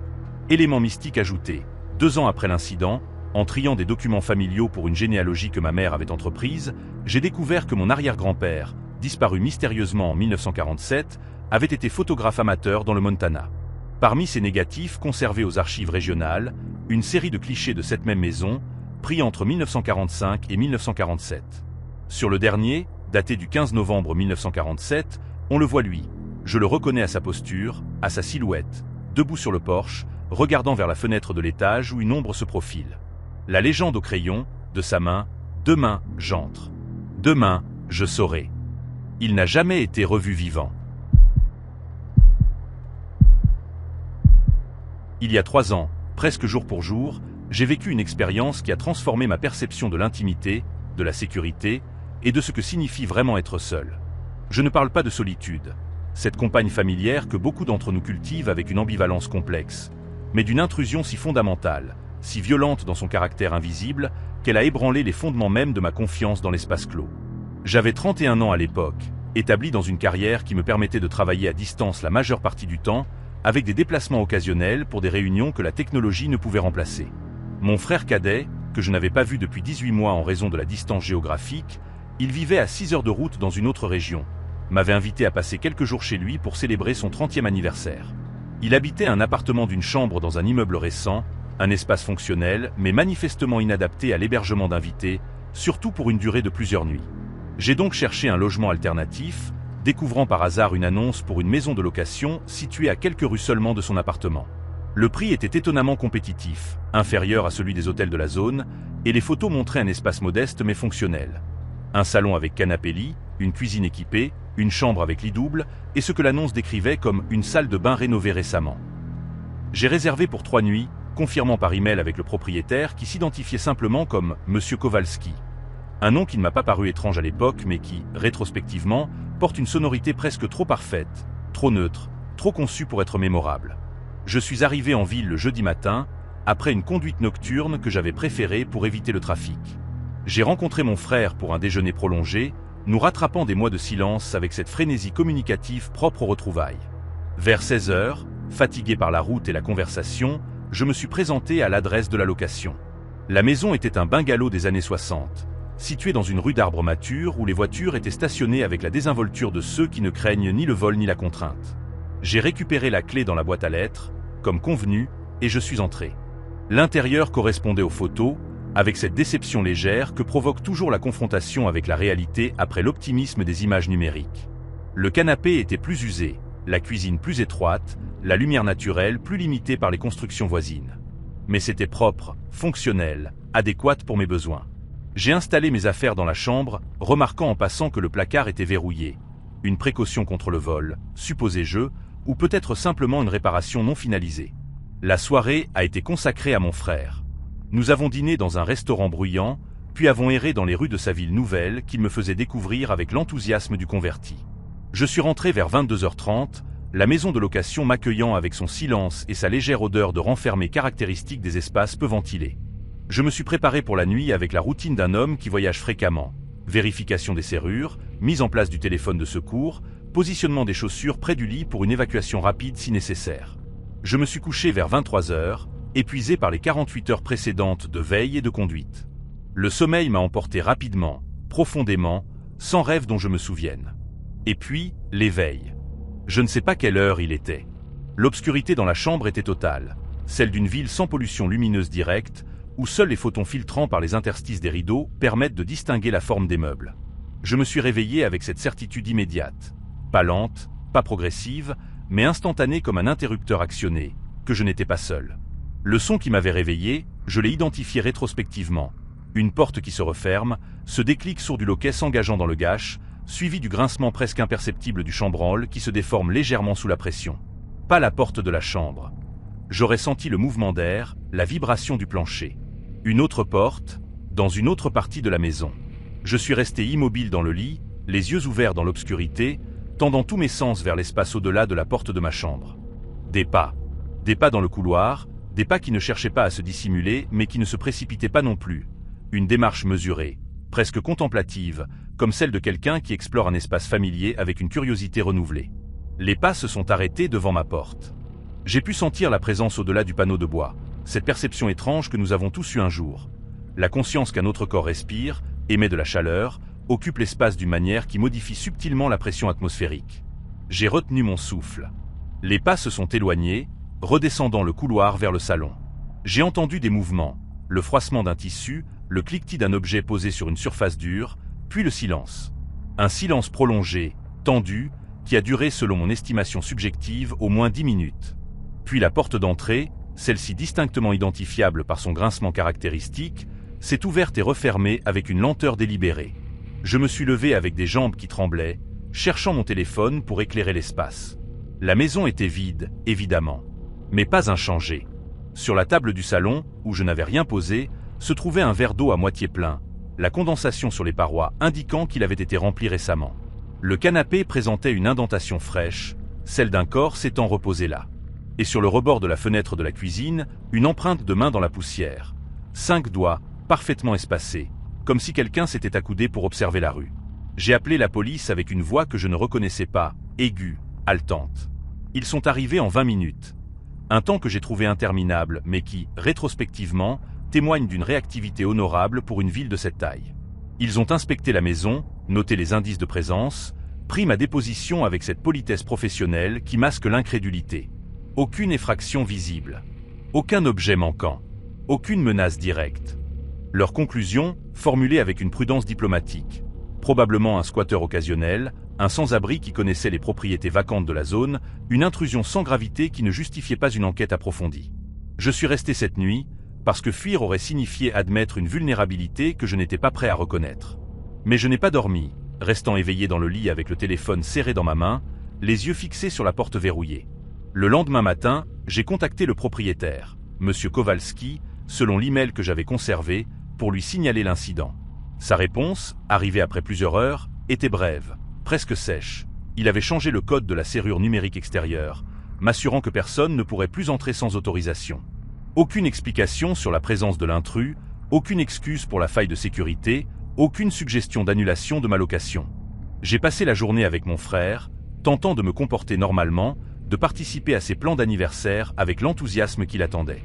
Mais une partie de moi restait dans cette maison, dans cette chambre, dans l'expectative anxieuse du retour nocturne. Vers 21h, épuisé par la tension accumulée, je suis rentré.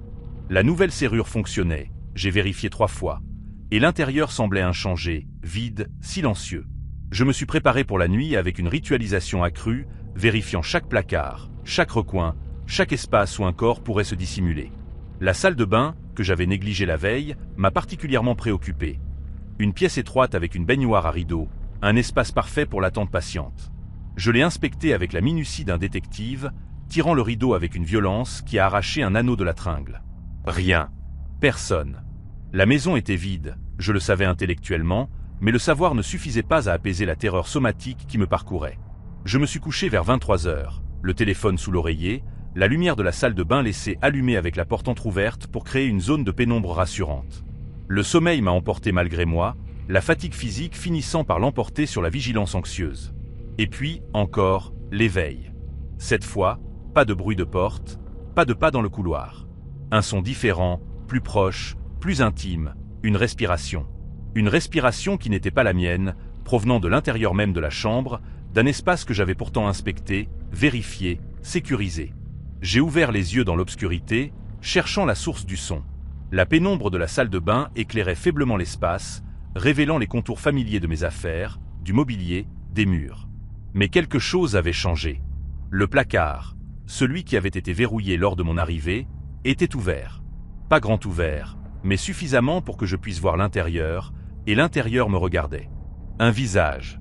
Un visage dans l'ombre du placard, à la hauteur de mes yeux, fixé sur moi avec une intensité qui me glaça le sang. Je n'ai pas crié. La peur paralysante m'a privé de voix, mais j'ai bondi du lit, cherchant le téléphone, la lumière, n'importe quelle forme de protection. Le visage s'est retiré dans l'obscurité du placard, et j'ai entendu des mouvements, des pas rapides, des froissements de tissu, provenant de la salle de bain que j'avais laissée entr'ouverte. J'ai allumé toutes les lumières, le téléphone serré dans ma main tremblante, et j'ai appelé à nouveau la police. Cette fois, leur arrivée m'a semblé plus lente, ou peut-être ma perception du temps était-elle altérée par l'adrénaline. Ils ont trouvé la salle de bain vide, mais la fenêtre entr'ouverte. Une fenêtre que j'avais vérifiée fermée, que j'étais certain d'avoir verrouillée. Et dans le placard, des indices d'occupation. Une couverture enroulée, une bouteille d'eau à moitié pleine, des empreintes de pas dans la poussière qui ne correspondaient ni aux miennes ni à celles de quiconque ayant légalement accès à la propriété. Le propriétaire est arrivé cette fois, un homme d'une 60aine d'années qui ne correspondait en rien au « Monsieur Kowalski » de nos échanges électroniques. Il s'appelait réellement Vance, et il a expliqué avec une contrition visible que la maison avait été gérée par un intermédiaire. Un neveu qui avait depuis disparu avec les fonds de plusieurs locations. Le placard verrouillé, une réparation inachevée, selon lui, un espace de rangement inutilisable qu'il avait négligé de mentionner.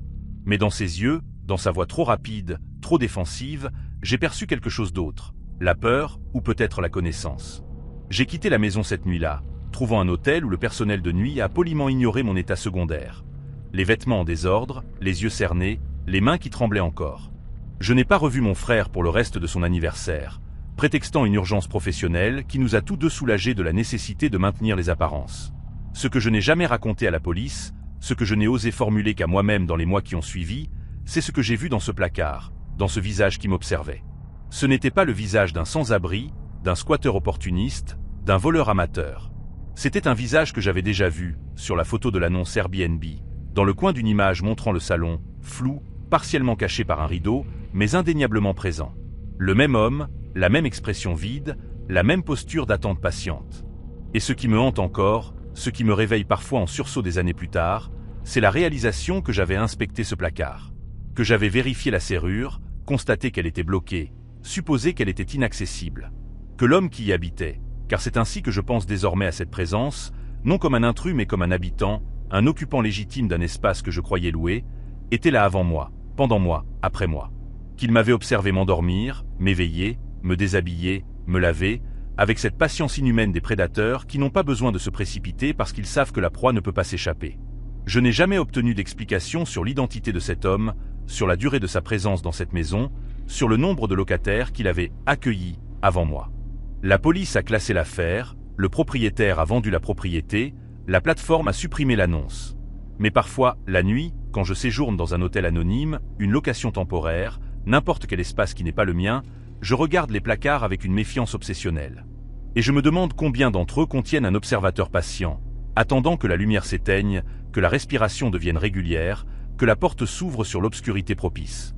Élément mystique ajouté, 6 mois après l'incident, en consultant par curiosité les archives de presse locale de la ville où se trouvait la maison, j'ai découvert une série d'articles datant des années 70 à 90. Des disparitions de locataires, toujours dans la même rue, toujours dans des propriétés gérées par des intermédiaires dont le nom commençait par K. Des enquêtes sans conclusion, des suspects jamais identifiés, des témoins décrivant un homme silencieux, aux yeux vides, qui semblait faire partie du mobilier. Le dernier article, de 1989, mentionnait la découverte d'un corps dans le placard d'une maison identique à celle où j'avais séjourné. Un corps momifié, habillé de vêtements datant de 30 ans auparavant, avec une carte d'identité au nom de Kowalski, Stanislas, né en 1923. La légende de la photo d'accompagnement montrait ce visage. Ce même visage que j'avais vu dans l'obscurité de mon placard, figé dans la mort avec cette même expression d'attente patiente. J'avais 22 ans à l'époque, et je vivais seul dans une petite maison de location que j'avais trouvée grâce à une annonce en ligne, attirée par son prix dérisoire et sa situation à la périphérie d'une ville universitaire où j'entamais ma dernière année d'études. La maison était une construction des années 40, un bungalow étriqué aux murs en plâtre épais et aux fenêtres trop petites, qui semblait avoir été conçu pour une époque où les espaces de vie étaient mesurés avec une austérité que nous avons aujourd'hui oubliée. Je l'avais choisi pour sa tranquillité, son isolement relatif, cette promesse de solitude studieuse que je croyais nécessaire à ma réussite académique. L'hiver de cette année-là avait été particulièrement rigoureux, avec des températures qui chutaient régulièrement au-dessous de -20 degrés, transformant la ville en un paysage de cristal où chaque respiration devenait visible, tangible, presque solide. J'avais développé une routine nocturne qui m'éloignait de mes camarades de promotion, de leurs fêtes et leurs rassemblements. Des sessions de jeux en ligne qui s'étiraient jusqu'au petit matin, des conversations virtuelles avec des inconnus répartis sur plusieurs fuseaux horaires, une forme de sociabilité dégradée qui me convenait parfaitement dans cette période de ma vie où l'interaction physique me semblait coûteuse, épuisante, finalement superflue. Ce vendredi-là, le 12 février, les conditions météorologiques avaient atteint leur paroxysme.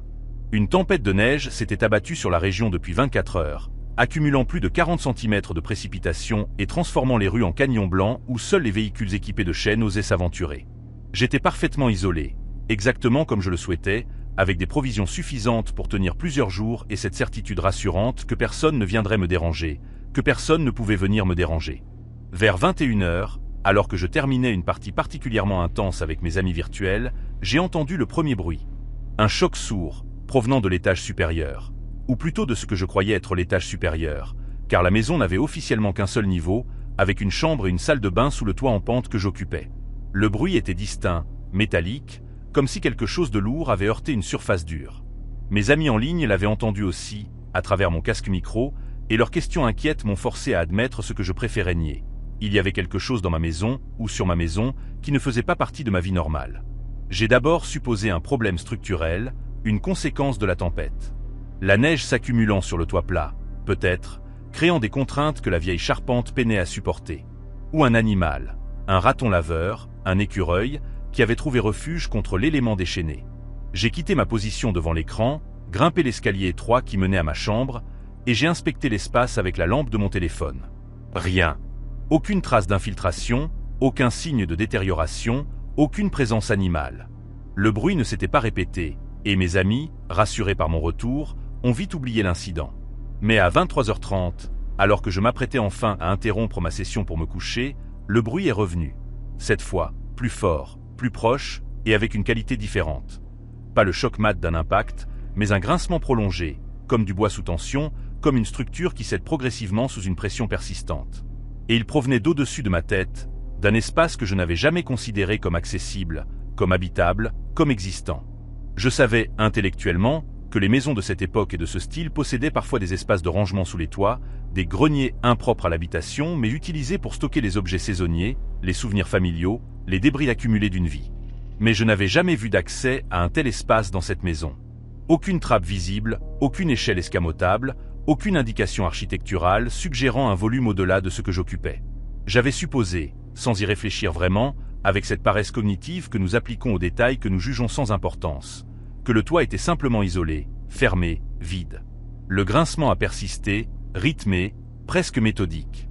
Comme des pas lents, pesants, qui se déplaçaient dans un espace confiné, un espace où la hauteur sous plafond devait être insuffisante pour une station debout normale. J'ai éteint mes appareils électroniques, plongeant la maison dans un silence total où le bruit devenait encore plus distinct, encore plus insupportable. Et j'ai compris, avec une certitude qui me glaça le sang, que quelqu'un marchait au-dessus de ma tête, dans un espace que je ne savais pas exister, avec une régularité qui suggérait une familiarité absolue avec les contraintes de cet environnement. J'ai quitté ma position avec une lenteur mécanique, cherchant des yeux l'accès que je n'avais jamais remarqué. La chambre était petite, encombrée de mes affaires d'étudiant, livres empilés, vêtements en attente de lavage, l'équipement électronique qui constituait mon univers quotidien. J'ai examiné le plafond incliné, suivant les poutres apparentes, cherchant une anomalie, une discontinuité, une indication de passage. Et je l'ai trouvé, finalement, dans le fond du placard encastré que j'utilisais pour mes vêtements. Une trappe, parfaitement alignée avec les panneaux de plâtre environnants, d'une couleur légèrement différente qui suggérait qu'elle avait été peinte ou replâtrée plus récemment que le reste. J'ai vidé le placard avec une précipitation fébrile, jetant mes vêtements sur le lit dans un désordre qui m'aurait horrifié en d'autres circonstances. La trappe était fermée, mais pas verrouillée. Une simple loquet métallique que j'ai actionné avec des doigts qui tremblaient. Elle s'est ouverte avec un grincement qui a semblé répondre à celui que j'entendais encore, toujours au-dessus de ma tête, et une échelle escamotable s'est déployée avec une lenteur presque théâtrale, révélant un rectangle d'obscurité absolue. L'odeur qui s'en est échappée m'a fait reculer d'un pas involontaire. Une odeur composite, complexe, de moisi, certes, de renfermé, mais aussi de quelque chose de plus organique, de plus vivant, qui évoquait les étables de mon enfance, les espaces où des animaux vivent et meurent dans une proximité qui transforme l'air en une substance chargée, presque tangible. Et avec cette odeur, la chaleur. Une chaleur inattendue, excessive, comme si l'espace au-dessus de ma tête était chauffé indépendamment du reste de la maison, maintenu à une température qui défiait la logique thermique de l'hiver qui faisait rage dehors. J'ai monté l'échelle avec une prudence désespérée, ma lampe de poche serrée entre les dents, libérant mes mains pour la progression. Les premiers échelons étaient froids, métalliques, mais ceux du haut, ceux qui disparaissaient dans l'obscurité, étaient différents. Chauds, presque brûlants, comme si quelqu'un les avait maintenus en main pendant de longues minutes avant de les lâcher. Je me suis hissé dans l'espace supérieur avec une lenteur qui me semblait à la fois prudente et suicidaire, conscient que j'allais vers le danger plutôt que m'en éloigner, incapable de résister à la nécessité de voir, de savoir, de transformer l'horreur imaginaire en horreur réelle. Le grenier était bas, extrêmement bas, moins de 60 cm de hauteur sous le faîte du toit, un espace où se déplacer impliquait de ramper, de se glisser, d'adopter des postures qui rapprochent le corps de la terre, qui évoquent les origines animales que nous croyons avoir transcendées. Ma lampe a découpé des cônes de lumière jaunâtre dans cette pénombre, révélant des poutres anciennes, une isolation dégradée, des objets abandonnés qui constituaient l'histoire matérielle de précédents occupants, mal recouvertes de poussière, cadres photos aux images décolorées, jouets d'enfants auxquels je n'osais pas donner de nom.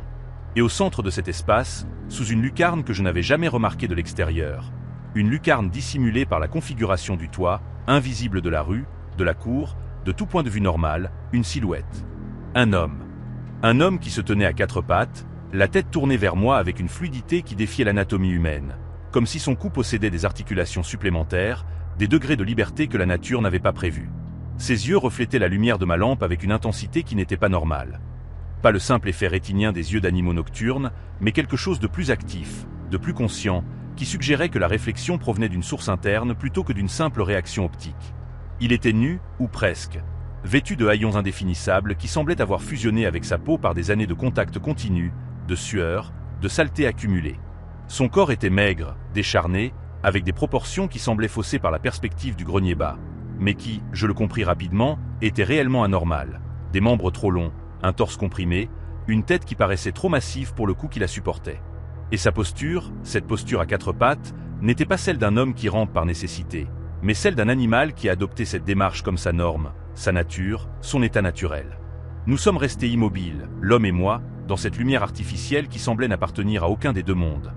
Ni à celui du grenier, ni à celui de la maison en dessous, mais à une zone intermédiaire où les règles habituelles ne s'appliquaient pas. Je ne sais pas combien de temps a duré ce face-à-face. Des secondes? Des minutes? Le temps semblait dilaté, distordu, soumis à une logique qui n'était pas celle de ma montre, de mon téléphone, de mon cœur qui pourtant battait avec une violence que je percevais comme venant de très loin. Puis il a bougé. Pas vers moi, ce qui aurait déclenché une réaction de fuite, de combat, de cri, mais vers la lucarne. Avec une souplesse qui défiait sa maigreur apparente, il s'est hissé sur le rebord de la fenêtre, a poussé le châssis qui s'est ouvert vers l'extérieur avec une facilité qui suggérait qu'il avait emprunté cette route des centaines de fois, et il a disparu dans la tempête de neige qui faisait rage. Je suis descendu de l'échelle avec des mouvements automatiques, fermant la trappe derrière moi sans y penser, verrouillant le placard avec une clé que je n'avais pas remarquée auparavant, mais qui se trouvait maintenant dans ma main.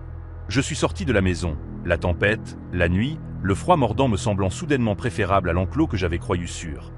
Et j'ai appelé la police depuis ma voiture, le moteur allumé, le chauffage à fond, les phares braqués sur la porte d'entrée comme si je pouvais empêcher son retour par la seule force de la lumière. Ils l'ont trouvé 3 heures plus tard, à 1 kilomètre de la maison, errant dans la tempête avec une démarche qui les a fait qualifier le rapport des individus désorientés, possiblement sous influence. Un sans-abri, selon leurs conclusions préliminaires, qui avait trouvé refuge dans un espace abandonné, qui avait développé une forme de dépendance envers cette cachette, qui avait été surpris par mon arrivée inopinée. Aucune accusation retenue. L'effraction n'était pas prouvable. La propriété était une location, les frontières entre occupation légitime et intrusion étaient floues. Mais ce que la police n'a pas expliqué, ce qu'aucun rapport officiel n'a mentionné, c'est la durée de sa présence. Les indices matériels, les déjections fossilisées dans les coins du grenier, les couches de poussière perturbées par des passages répétés, les marques de frottement sur les poutres où des mains s'étaient appuyées jour après jour, suggéraient des mois, peut-être des années d'occupation. Des années pendant lesquelles j'avais vécu en dessous, ignorant l'existence de cet espace, de cet occupant, de cette proximité absurde. Et ce que je n'ai jamais raconté, ce que je n'ai osé formuler qu'à moi-même dans les nuits qui ont suivi, c'est ce que j'avais vu dans ses yeux. Pas la peur du découvert, pas la colère de l'intrus surpris, mais quelque chose de pire, la reconnaissance. Comme s'il m'avait attendu, comme s'il savait que je viendrais, comme s'il avait choisi ce moment précis pour se révéler. Et dans cette reconnaissance, une forme de gratitude, ou peut-être de libération, qui suggérait que ma découverte n'était pas une fin, mais un commencement, une étape dans un processus dont je ne comprenais pas encore la nature. J'ai déménagé le mois suivant, rompant mon bail avec des excuses financières que le propriétaire a acceptées avec une compréhension silencieuse qui m'a fait me demander s'il savait, s'il avait toujours su. J'ai vérifié systématiquement chaque nouvelle habitation pour des espaces cachés, des accès oubliés, des volumes que les plans ne montraient pas. Je suis devenu expert en architecture résidentielle, en technique de dissimulation, en histoire des constructions anciennes. Et chaque nuit, dans chaque nouveau logement, je monte une échelle imaginaire vers une trappe que je ne trouve jamais, vers un grenier où quelqu'un m'attend, patient, immobile, les yeux reflétant une lumière qui ne vient pas de ma lampe. Élément mystique ajouté. 1 an après mon déménagement, en consultant les archives cadastrales de la ville pour une recherche sans rapport, j'ai découvert que la maison que j'avais occupée n'apparaissait sur aucun plan officiel avant 1985.